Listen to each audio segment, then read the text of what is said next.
Bonjour à toutes et tous, bienvenue donc dans ce webinaire proposé par la région Auvergne-Rhône-Alpes. Alors 30 minutes pour mon e-commerce, c'est une série de webinaires organisés tous les mardis à 13 heures et ce jusqu'à mi-décembre. Je vous ai présenté en une demi-heure des solutions concrètes et des outils pratiques pour vos petites entreprises. Donc l'objectif, c'est de vous aider à transformer votre activité grâce au numérique. Notre intervenant aujourd'hui est Nicolas Balédier. Il est spécialiste donc des solutions de e-commerce et il vous présentera la thématique suivante. Quelle stratégie d'enchère adopter pour vos campagnes publicitaires sur Google? Il vous proposera des solutions concrètes et vous pourrez poser des questions tout au long de la demi-heure sur le chat. Des réponses seront apportées à la fin de l'échange. Bon webinaire à toutes et tous. Nicolas, je te laisse la parole. Oui, bonjour à tous. Donc, on a déjà vu un webinaire sur Google AdWords, Google Ads.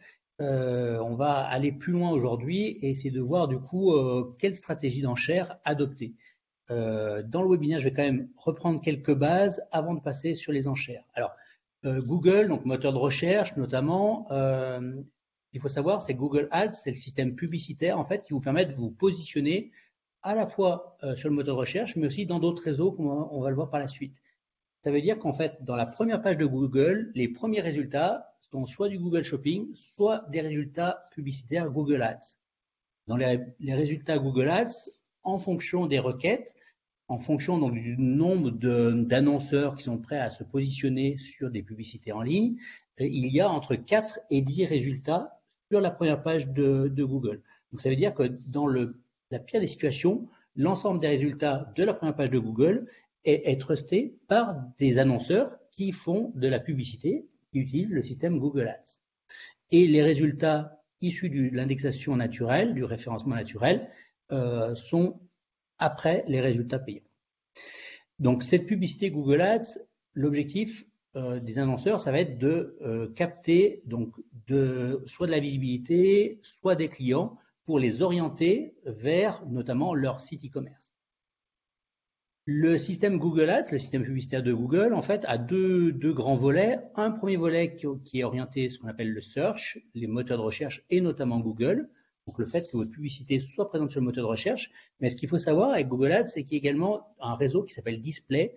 Il y a en fait des systèmes publicitaires en fait qui vont s'intégrer dans des sites, dans des blogs, dans YouTube.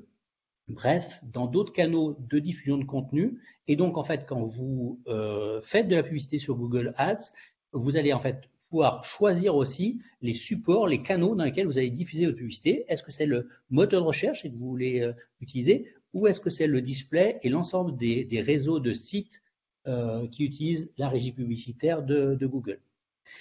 Donc, le système de publicité sur Google est un système basé sur des enchères. Donc, vous avez en fait, quand vous vous inscrivez dans Google, vous avez après une console avec plein d'outils qu'on pourra voir à la fin et dans lesquels en fait vous allez faire des enchères en fonction, vous allez vous positionner en fonction de mots-clés.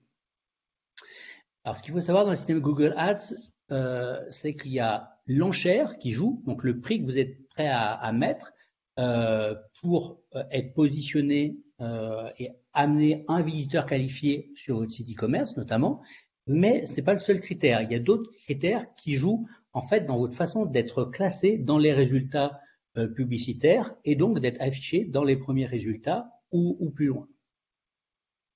Ça marche donc, ce système publicitaire marche par un coût par clic notamment. En fait, ça va être notamment quand les visiteurs en fait du moteur de recherche ou du réseau display vont cliquer sur un résultat, sur en fait une annonce publicitaire, qui vont être orientés vers la page que vous avez mis en destination, que vous allez en fait avoir un paiement. Alors, ce qu'il faut savoir dans les principes de base, c'est que les requêtes pour en fait faire de la publicité sur Google, vous allez vous positionner en fonction de mots-clés, en fonction de requêtes. En façon, c'est un facteur très important parce que la façon de définir en fait les mots-clés, la requête, voire d'éliminer des termes de la recherche, va jouer en fait sur la précision je dirais, du besoin du visiteur qui aura utilisé le moteur de recherche Google notamment, par rapport au contenu que vous voulez mettre en avant. Alors, première chose, c'est en fait quand on utilise juste des mots-clés, sans aucun opérateur, sans guillemets, sans plus, sans moins. Ça veut dire que ce qu'on appelle une requête large. En fait, ça veut dire que Google, en fait, le système publicitaire, va vous positionner en fonction des mots-clés et la présence de ces mots-clés dans un ensemble de contenus, voire un ensemble d'expressions de recherche. Là, en l'occurrence, vous avez chapeau et femme, qui sont des mots-clés qui ont été rentrés en fait dans la console pour définir sur quelle recherche se positionner au niveau de votre publicité. Ça veut dire que Google va vous positionner sur toutes les requêtes qui peuvent intégrer ces mots-clés-là, même si des fois, ça peut être assez différent. Si vous cherchez à vous positionner sur des chapeaux pour les femmes, ben, le fait qu'il y ait femmes et qu'il n'y ait pas d'opérateur, il va aussi vous positionner sur vêtements pour femmes, ce qui n'est peut-être pas l'objet en fait de votre annonce publicitaire, et c'est peut-être pas le besoin en fait du consommateur que vous voulez toucher, et donc du coup vous aurez un trafic peu qualifié qui va vous faire consommer des crédits, donc de l'argent, et donc vous aurez un taux de transformation, un taux de conversion qui sera plus faible. Vous allez aussi pouvoir donc utiliser des opérateurs, notamment des guillemets, pour chercher des expressions exactes, pour définir des expressions exactes sur lesquelles se positionner. Donc, si vous utilisez des guillemets, par exemple chapeau femme, ça veut dire que ça va être des recherches qui intègrent vraiment chapeau femme dans leur composition. Donc, du coup, le fait d'utiliser des guillemets, vous allez beaucoup plus préciser l'objet en fait de la requête sur laquelle vous voulez vous positionner et donc avoir une meilleure adéquation de votre publicité en fonction de la recherche du consommateur en passant par exemple le moteur de recherche Google. Vous avez également des possibilités d'exclure des mots-clés. Imaginons que vous voulez vous positionner sur coussin, mais après vous voulez vous positionner par exemple dans la rubrique et en tenant compte en fait, vous voulez vous positionner sur les coussins pour l'outdoor, l'extérieur. Et bien à ce moment-là, vous pouvez en fait rajouter un moins, le terme indoor, moins intérieur, de telle façon à cibler en fait l'objet de votre recherche et donc du coup positionner la publicité sur un contenu plus restreint et donc d'avoir une meilleure adéquation entre votre publicité et donc la recherche de la personne en fait qui utilise par exemple le moteur de recherche Google. Donc ça c'est un point qui est important. Le fait d'utiliser des termes exacts va être très important pour essayer d'améliorer la pertinence. Vous pouvez donc du coup définir des correspondances et ce qu'il faut savoir c'est que Google va aussi, même si vous utilisez les termes exacts et les guillemets, par exemple service de tonte de pelouse, Google avec son intelligence artificielle va aussi traduire dans les autres formes d'expression très proches de cette expression-là. Ça veut dire que service de tonte de pelouse va être traduit aussi en service de tonte de gazon parce qu'il considère que c'est la même chose. Mais vous avez vraiment intérêt à spécifier et d'utiliser donc du coup les opérateurs plus, moins, le guillemet pour vraiment essayer de définir au mieux votre cible.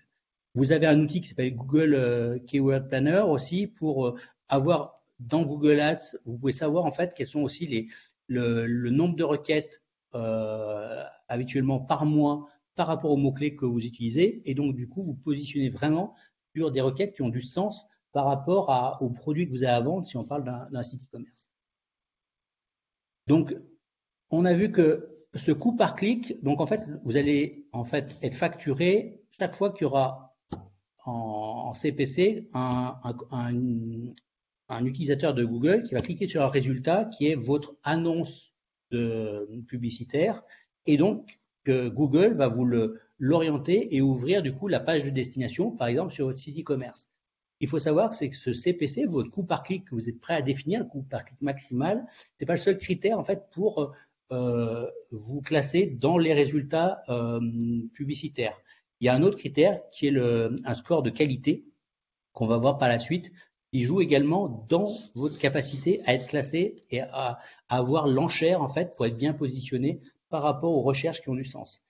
Ce critère de qualité, il prend en compte plusieurs choses. Donc la pertinence de l'annonce. Donc ça, c'est la façon dont vous avez défini en fait votre annonce publicitaire. Si le titre est explicite, le descriptif est bien fait, si éventuellement il y a des visuels, etc. Bref, pour capter l'attention du visiteur qui verrait s'afficher ce résultat dans les résultats de recherche. La convivialité de la page de destination, donc il faut que votre page d'atterrissage sur votre site soit lisible, performante, et donc Google prend en compte également ce critère-là, et le taux de clic attendu, donc en fonction des performances attendues par Google, en fonction de votre qualité et du trafic qui est lié à cette recherche-là. Donc en fait, il calcule un score, et donc ça veut dire que c'est pas parce que vous mettez le coût par clic maximal le plus élevé que vous êtes sûr d'avoir la première position. Il y a votre qualité en tant qu'annonceur qui joue dans le classement et dans l'obtention du ranking de l'enchère. Voilà, donc plusieurs choses. Et en fait, quand vous allez avoir un clic sur votre annonce dans les résultats, par exemple, du moteur de recherche ou dans le display, vous allez, quand on est dans le moteur de recherche, vous allez payer en fait l'enchère de l'annonceur suivant, après vous, classé après, plus 1 centime. C'est le système de Google. Et après, vous allez du coup également pouvoir calculer des taux de transformation. Donc, ce qui va être important, c'est de gérer des campagnes. Vous allez construire des campagnes en fonction de mots-clés, en fonction de cibles, en fonction d'annonces et de pages sur lesquelles vous voulez orienter en fait les visiteurs qualifiés que vous amènerez sur votre site. Vous allez pouvoir du coup calculer aussi des taux de transformation, des taux de conversion, et on verra qu'en fonction des objectifs des enchères, vous allez avoir plusieurs stratégies à mettre en place. Donc on a vu que ce budget publicitaire dépend du coût par clic maximal, de votre budget que vous êtes prêt à mettre sur une annonce ou un groupe d'annonces, mais il dépend aussi de la qualité de l'annonce, la façon de construire votre publicité quelque part, et de la page d'atterrissage sur votre site. Il faut que tout soit en ordre de bataille pour être bien classé. Il n'y a pas que l'argent. Donc on va voir qu'il y a plusieurs stratégies d'enchères en fonction et plusieurs moyens de faire des enchères en fonction de vos objectifs. Et on va voir qu'il y a des systèmes manuels, des systèmes semi-automatiques, des systèmes automatisés. Et en fonction des objectifs que vous voulez atteindre, est-ce que vous voulez générer du trafic? Est-ce que vous voulez générer de la conversion? Donc que cette conversion, elle soit sur un acte d'achat, sur un site e-commerce ou sur un autre call to action, c'est-à-dire par exemple l'inscription à je sais pas, une journée porte ouverte, le téléchargement d'un livre blanc ou je ne sais quoi d'autre. En fait, en fonction de vos objectifs ou simplement un objectif de visibilité de votre marque, dire ben, je veux en fait me positionner sur toutes les requêtes qui intègrent par exemple le nom de ma marque pour faire marquer les esprits et avoir un maximum de visibilité. On va voir qu'il y a plusieurs stratégies d'enchères en fonction de vos objectifs. Donc quelques vocabulaires pour vous décrypter un petit peu la console qui est par Google Ads et comment ça fonctionne. Donc le CPA, c'est le coût par action. Donc là, en fait, c'est le prix que vous êtes prêt à payer pour une conversion. C'est-à-dire qu'à un moment donné, vous avez un affichage publicitaire, la personne clique dessus, elle arrive, ça ouvre la page de votre site internet liée à l'annonce publicitaire. Bon, bah, cette action-là, aux visiteurs qualifiés qui arrivent sur votre site, vous payez en fonction de votre enchère. Il va y avoir du ROAS, donc c'est du retour sur investissement. Donc là, c'est lié au chiffre d'affaires que vous allez générer et le ratio entre vos dépenses publicitaires et le chiffre d'affaires généré potentiel au niveau de votre site. Là, vous pouvez avoir des objectifs de coût maximum au clic, des objectifs de conversion, donc de chiffre d'affaires potentiel. Et puis on va voir qu'il y a d'autres objectifs pour optimiser la conversion ou simplement pour avoir plus de visibilité. Donc les conversions, soit maximiser les conversions, ça veut dire maximiser le nombre de personnes qui sont amenées sur votre site, quel que soit quelque part le panier moyen qui va être fait derrière, quelle que soit presque la qualité du visiteur en lien avec la recherche. Et après, il va maximiser la valeur de la conversion. Donc, c'est de maximiser, en fait, quitte à dépenser votre budget, de prioriser les visiteurs qui sont le plus susceptibles de générer des ventes en fonction des types de mots-clés sur lesquels vous vous positionnez. On va voir qu'il y a du CPC optimisé et également un cas un peu particulier, ce qu'on appelle du CPM, c'est du coût par mille. Donc, l'ensemble des autres annonces publicitaires, entre guillemets, et des objectifs que vous fixez sont liés vraiment au clic. Vous allez payer au clic. C'est que quand il y aura un visiteur qui sera amené sur la page que vous allez payer. Le CPM, c'est différent. c'est en fonction du nombre d'impressions, c'est au coût par 1000. Ça veut dire que pour 1000 impressions, ce qu'on appelle une impression, c'est quelque part un affichage dans les résultats de recherche. Donc là, vous avez une campagne de visibilité où vous pouvez dire, ben moi, je veux être présent en lien, par exemple, avec des noms de marques qui ont du sens par rapport à votre entreprise. Je vais être présent sur ces requêtes-là et en fait, vous allez payer en fonction du nombre de milliers d'affichages, quel que soit quelque part le nombre de clics qui auront été faits sur le résultat pour accéder à votre site. Imaginons que vous soyez affiché, n'importe quoi, une journée 5000 fois, mais qu'il n'y a que 10 personnes qui auront cliqué sur le résultat et qui vont donc arriver sur votre site. Là, sur du CPM, vous allez payer pour l'équivalent de 5000 affichages et pas, contrairement aux autres objectifs, au coût par clic, donc qui est lié à l'orientation d'un client sur votre site e-commerce. Alors, dans les stratégies, il y a donc du coup, en fonction de votre objectif en termes d'entreprise, il peut y avoir plusieurs moyens d'utiliser Google Ads, toujours avec des requêtes pour définir donc des mots-clés et des combinaisons de mots-clés en fonction des requêtes sur lesquelles vous voulez vous positionner. Et puis après, en fonction de votre objectif, est-ce que ce sont des objectifs de trafic, de notoriété, de conversion qui vous importent? Il va falloir faire des choix différents. Alors, stratégie d'enchère basée sur le trafic. Donc, première chose, c'est de gérer ce qu'on appelle un CPC manuel. Ça veut dire que manuellement, vous allez en fait définir à la fois vos campagnes, le coût par clic maximum que vous êtes prêt à payer pour un visiteur, un budget journalier par exemple, et donc c'est vous qui gérez tout ça. Vous allez pouvoir du coup rajouter des mots-clés en négatif pour supprimer en fait par rapport aux recherches des mots-clés qui ne seraient pas très pertinents et donc du coup d'éliminer tous des un champ de recherche en lien avec ça. Donc vous êtes complètement en manuel. Donc ça peut être bien pour des débutants.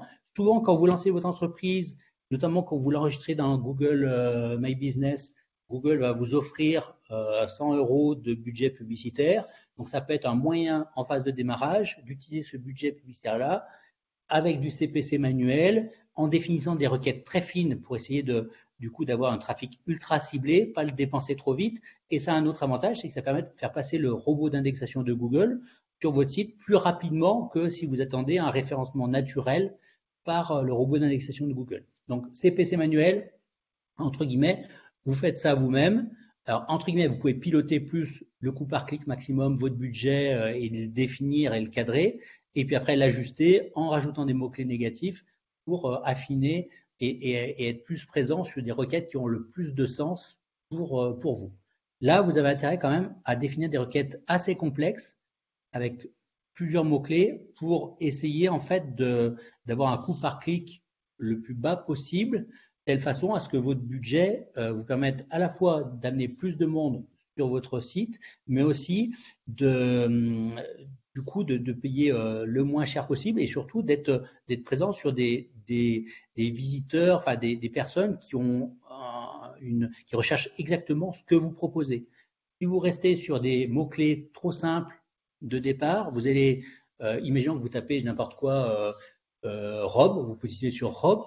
Est-ce que la personne elle cherche une robe à acheter, neuve, d'occasion? Est-ce que c'est un patron? Est-ce que c'est du tissu pour coudre une robe? Est-ce que c'est un tuto pour, etc. Voilà, vous êtes présent sur plein de recherches d'informations, dont certaines, en fait, c'est pas du tout des clients que vous voulez attirer. Donc, il faut absolument faire des requêtes assez complexes pour essayer de cibler plus les visiteurs que vous voulez amener sur votre site et qu'il y ait une meilleure adéquation et une meilleure chance de conversion aux clients, mais vous pouvez le faire manuellement. Vous pouvez avoir un CPC, un coût par clic optimisé. Ça, c'est un mode, on va dire, semi-automatique. Ça veut dire que, en fait, vous allez définir quand même à Google des éléments de budget, mais lui-même va, avec l'aide de ces algorithmes, en fait, essayer d'optimiser votre budget et essayer de vous amener un maximum de visiteurs en lien avec votre budget par rapport aux mots-clés que vous avez défini. Donc là, c'est un mode semi-automatique. Souvent, c'est dans une logique soit de trafic, soit de conversion en fonction du moment, mais ça peut être intéressant. Donc là, on est dans un mode où on définit quand même des choses manuellement. On n'est pas en budget limité, mais c'est l'algorithme de Google, l'intelligence artificielle, le machine learning qui va essayer d'optimiser le budget que vous êtes prêt à dépenser pour vous positionner sur des requêtes qui ont du sens en lien avec vos mots-clés et essayer de vous amener le maximum de trafic sur votre site e-commerce. Vous allez pouvoir maximiser donc des clics. Donc là, c'est un objectif d'avoir un maximum de clics, donc de visiteurs qualifiés, de visiteurs entre guillemets, alors qualifiés plus ou moins, mais l'idée c'est de dire, ben voilà, j'ai un budget, par exemple, n'importe quoi, 20 € par jour, je veux essayer d'avoir un maximum de personnes en lien avec les mots-clés que j'ai rentrés dans la console pour les orienter et qui arrivent sur mon site e-commerce. Donc là, entre guillemets, c'est quand même lié aux mots-clés que vous avez rentrés, c'est lié à votre budget publicitaire maximum indiqué. Et après, c'est Google qui essaye de maximiser, essayer de faire en sorte de vous positionner sur des requêtes, mais d'amener un maximum de visiteurs qui auront cliqué sur un des résultats pour un budget le plus restreint possible.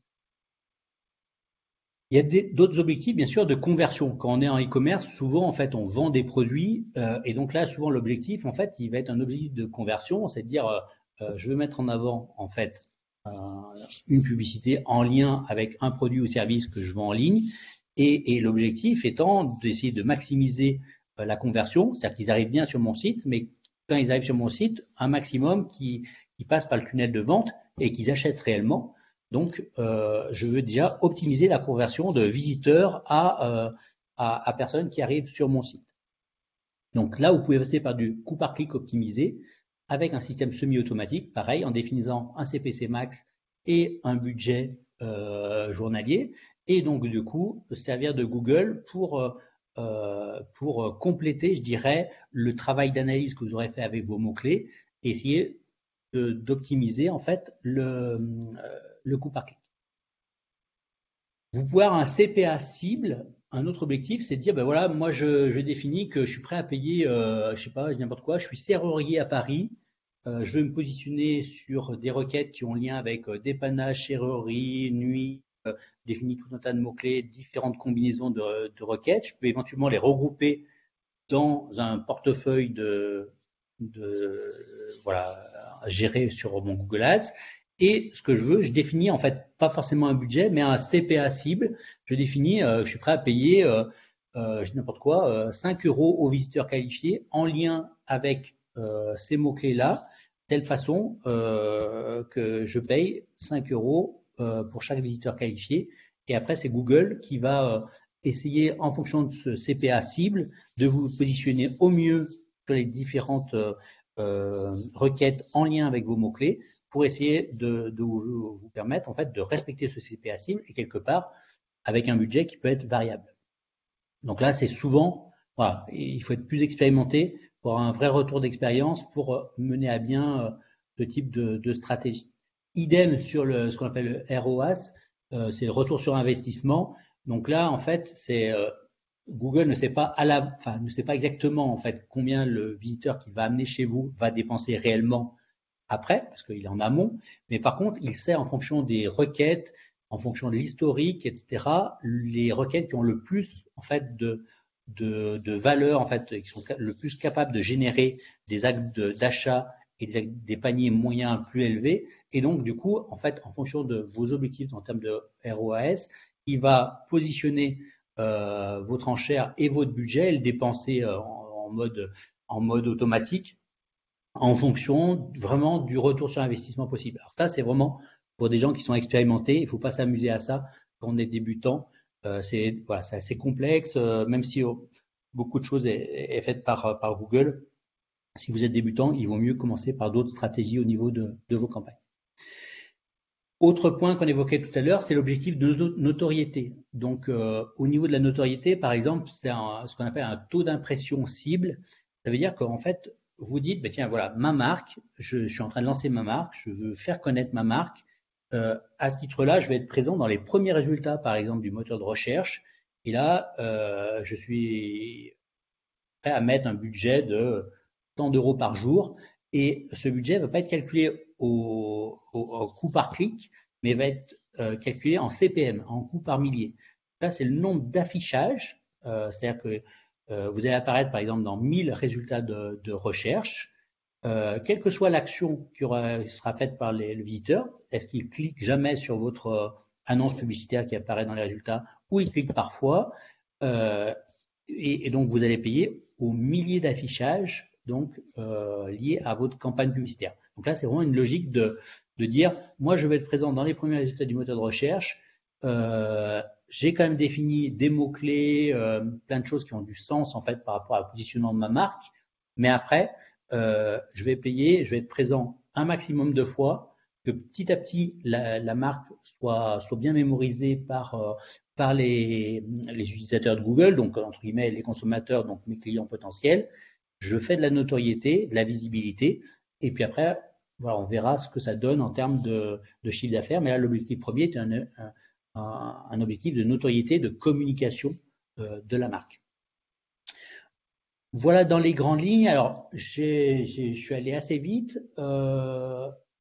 Passer aux questions. Si vous avez des questions sur les campagnes, parce qu'on allait vite. Alors, une première question, on nous demande en fait, quand je spécifie donc, chapeau femme au singulier, est-ce que je vais aussi capter ceux qui tapent chapeau pour femme avec au pluriel, ou chapeau pour femme au singulier, ou chapeau de femme, tout ça au pluriel, enfin du coup les variations, si à la base on note chapeau femme au singulier.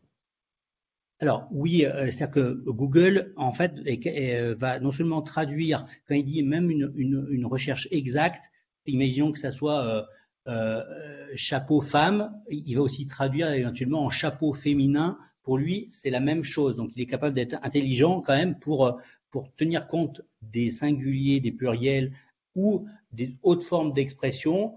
Par exemple, tonte de gazon, tonte de pelouse. Bon, on peut dire que c'est deux mots qui sont très différents, mais il y a quand même de l'intelligence artificielle et il peut dire, attendez, cette requête-là, tonte de pelouse ou tonte de gazon, c'est la même chose. Donc, je vais aussi positionner l'enchère sur cette haute déclinaison d'expression exacte. Donc, ça, c'est une première chose. Après, ce qu'il faut bien prendre en compte, c'est que si vous mettez que des mots-clés sans opérateur et sans guillemets dans votre paramétrage au niveau de votre stratégie d'enchère, ça veut dire qu'imaginons que vous mettez chapeau et femme sans autres mots-clés et sans guillemets, ça veut dire qu'il va chercher quelque part toutes les requêtes qui ont le terme chapeau, toutes les requêtes qui ont le terme femme.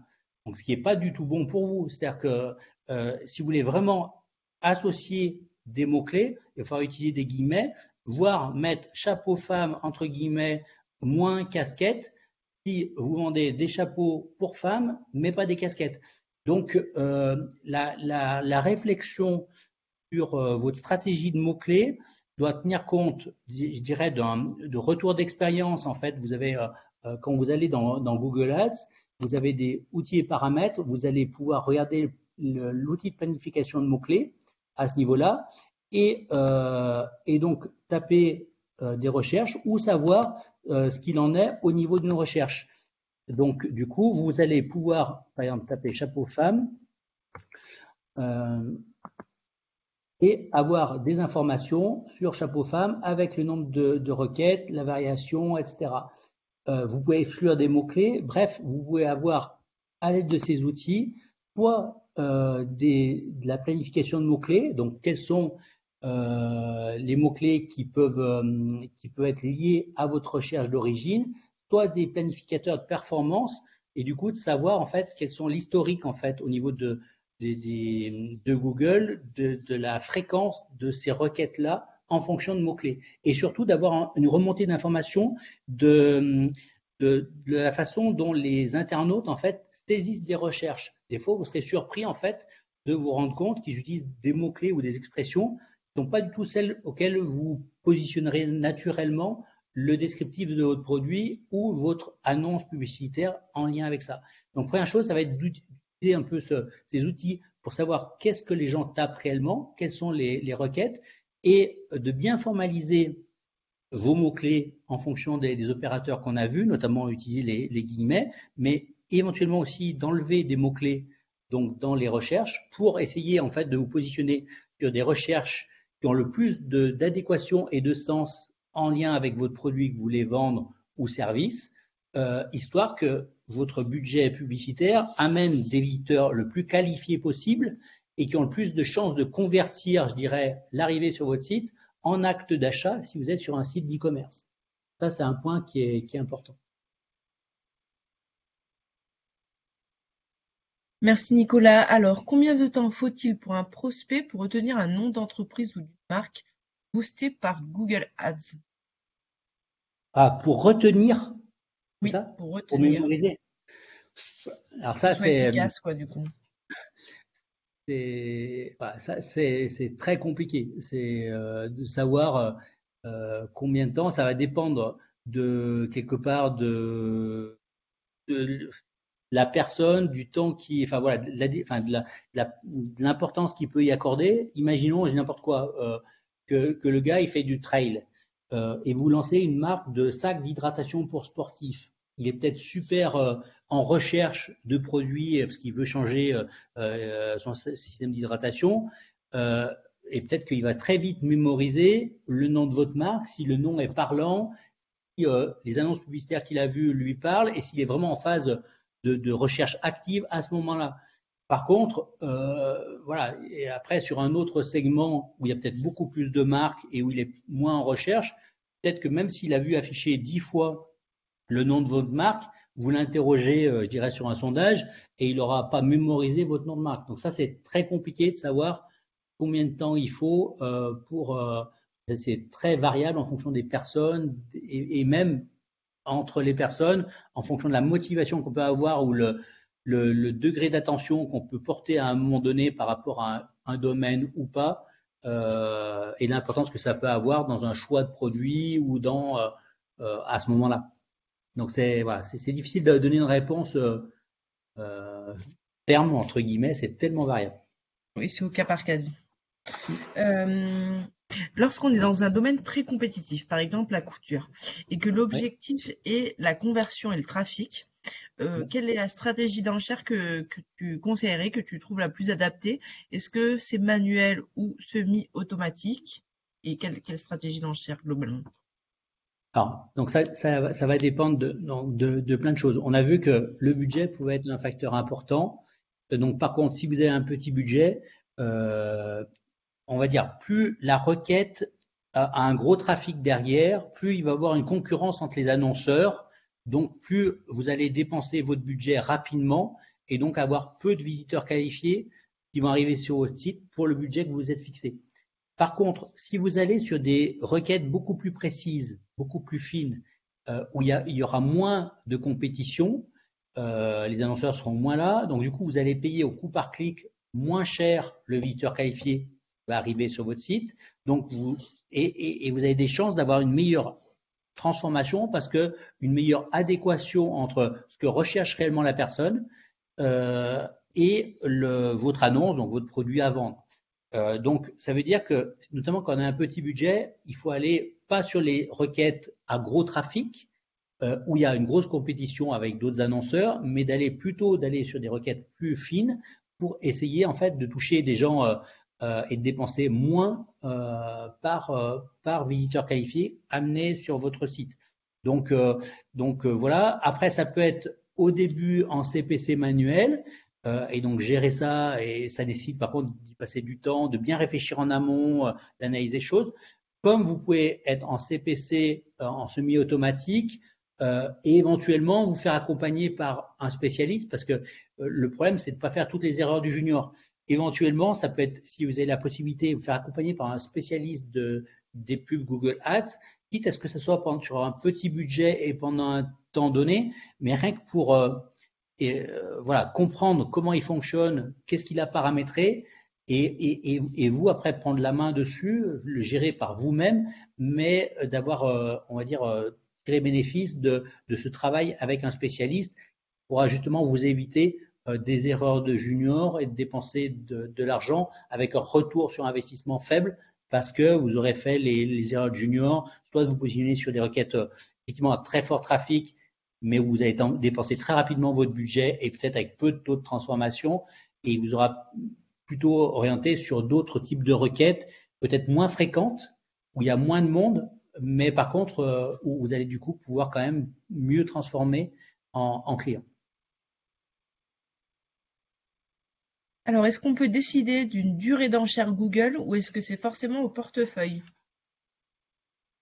Alors, on peut définir, parce qu'en fait, soit vous gérez dans un portefeuille un ensemble de campagnes quelque part, parce que ce qu'il faut comprendre, c'est que vous pouvez avoir plusieurs campagnes en fonction de mots-clés, plusieurs annonces publicitaires en fonction des campagnes que vous mettez en place, voire plusieurs objectifs, et voire même définir des objectifs par un ensemble de campagnes, donc un portefeuille. Donc là, du coup, vous pouvez gérer ça de façon ou individuelle ou groupée, parce que si vous avez plusieurs campagnes en cours avec des objectifs similaires, vous avez intérêt à les regrouper dans des portefeuilles du coup pour pouvoir définir des objectifs, voire des budgets à répartir entre plusieurs campagnes. Donc après, vous pouvez gérer des campagnes voilà, sur des temps donnés en mode manuel.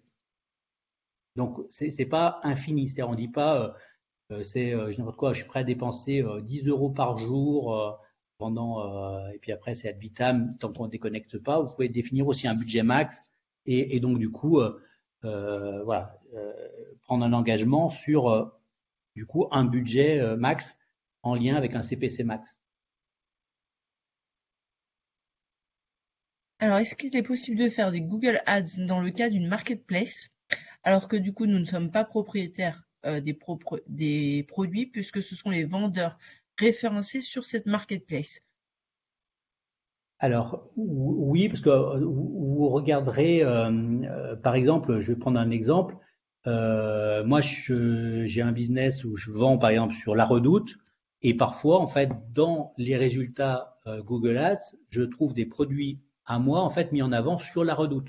Donc, La Redoute, en tant que place de marché, a des campagnes Google Ads ou d'autres supports, et notamment Google Ads, pour générer du trafic aussi sur sa place de marché, donner de la visibilité à sa place de marché et entre guillemets à mes produits par cet intermédiaire-là. Donc oui, c'est possible. Donc si vous êtes opérateur d'une marketplace, vous avez le droit de faire de la publicité pour une marketplace et entre guillemets positionner du coup un des plus gros, pour vous donner un exemple clair de ça, un des plus gros, je pense le plus gros annonceur Google Ads, c'est Amazon. Donc ça veut dire que Amazon, malgré sa notoriété, malgré on va dire le référencement de sa marketplace, a des campagnes publicitaires pour truster le trafic sur Google et l'orienter vers sa place de marché. Merci Nicolas. Du coup, on a bien compris effectivement que vous pouvez faire la publicité pour les marketplaces via un produit voilà, d'un vendeur spécifique. Comment Google fait-il pour savoir si un utilisateur a converti une visite sur mon site en achat?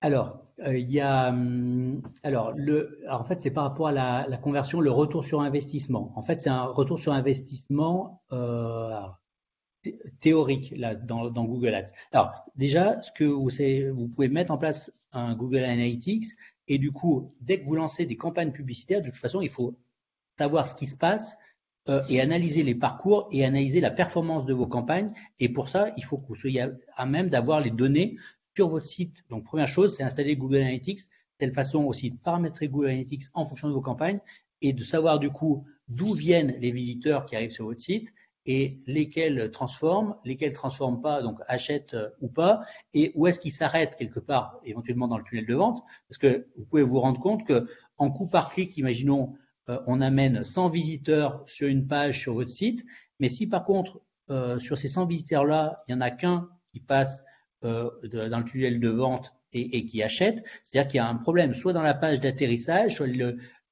la promesse entre guillemets faite sur l'annonce publicitaire, il y a un décalage avec la fiche produit sur lequel il arrive. Enfin, il y a un problème. Donc, il est important en fait d'intégrer Google Analytics, important du coup de savoir ce qui se passe pour analyser les choses. Après, Google Ads, en fait, quelque part, il ne sait pas à l'avance le chiffre d'affaires qui va être généré. Donc, dès qu'on parle d'objectif de retour sur investissement, c'est de retour sur investissement en fonction de données qu'il a par rapport à des requêtes qui sont les plus susceptibles de générer des ventes plus élevées, etc. Donc, c'est des données, je dirais, macro qu'il analyse. Il y a de l'intelligence artificielle, mais il ne sait pas à l'avance quel chiffre d'affaires va être généré sur votre site. Par contre, vous, il est hyper important de pouvoir traquer et analyser en fait la performance de vos campagnes, parce que c'est bien d'amener les visiteurs en coup par clic sur votre site, par exemple, mais c'est bien aussi de savoir derrière qu'est-ce qu'ils font sur votre site, est-ce qu'ils vont acheter le produit sur lequel on l'a amené, quel pourcentage, est-ce qu'ils vont aller acheter d'autres produits, est-ce qu'ils vont parcourir d'autres éléments pour analyser si votre campagne elle est performante, pas performante, est-ce qu'elle touche pas les bons consommateurs. Enfin voilà, donc il est hyper important de pouvoir analyser ça, parce que sinon ça ne sert pas à grand chose et vous avez de fortes chances de passer à côté des possibilités en fait de réajustement, de précision, soit des requêtes sur lesquelles vous vous positionnez, soit de la façon de décrire votre annonce, soit sur la structure de la page sur lesquelles en fait vous amenez les visiteurs, là où les pages sur lesquelles vous amenez les visiteurs. Donc il est important de pouvoir analyser tout ça et traquer les visiteurs, en sachant que dans Google Ads, vous avez aussi une possibilité de faire quelque part du retargeting, c'est-à-dire que les gens qui sont venus et qui ont visité votre site, voire qui se sont inscrits à une newsletter ou qui ont fait différentes actions ou qui ont acheté des produits, derrière vous allez pouvoir du coup lancer même des campagnes publicitaires visant ces personnes-là spécifiquement. Donc c'est important du coup de traquer tout ça. Et quelle que soit la provenance, qui vienne de Google ou de Facebook, si vous avez un pixel, etc., il est important en fait de pouvoir savoir d'où viennent les gens, derrière quelle action publicitaire par exemple ils sont arrivés, pour analyser la performance et puis de savoir faire évoluer vos campagnes, faire évoluer votre stratégie publicitaire. Merci Nicolas. Et donc du coup, cet outil-là de contrôle, c'est un outil qui est mis plutôt sur le site de vente. Oui, tout à fait, tout à fait. En complément de ce qu'on peut trouver sur Google Ads, c'est ça?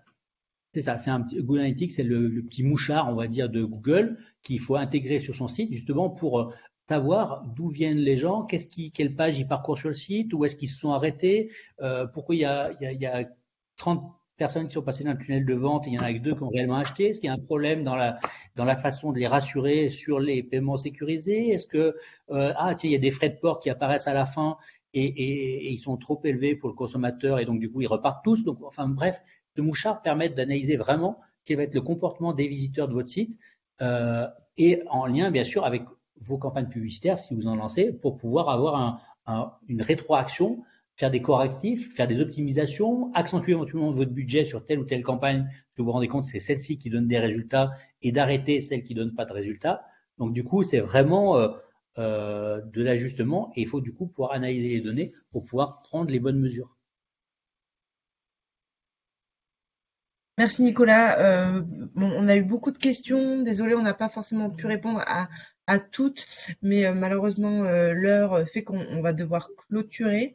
Vous retrouverez de toute façon toutes ces informations voilà, sur le site Campus Région du Numérique. Je laisse la parole à Nicolas peut-être pour conclure. Oui, alors n'hésitez pas à aller voir. Quand vous êtes inscrit sur Google, vous avez la console, donc Google Ads. Vous avez plein d'outils. Donc à ce niveau-là, vous allez dans Outils et paramètres et vous affichez tout ça. Donc du coup, vous pouvez voir Google Analytics. Vous pouvez voir différents aspects, les outils de planification de mots-clés. Vous pouvez prévisualiser vos annonces, etc. Bref, il y a des outils. Donc n'hésitez pas à aller les voir en amont même de la réflexion sur votre campagne. Vous avez déjà des outils qui peuvent vous permettre de faire plein de choses.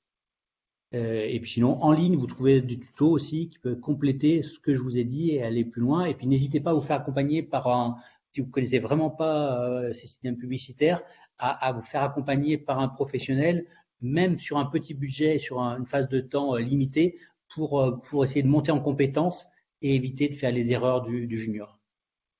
À très bientôt.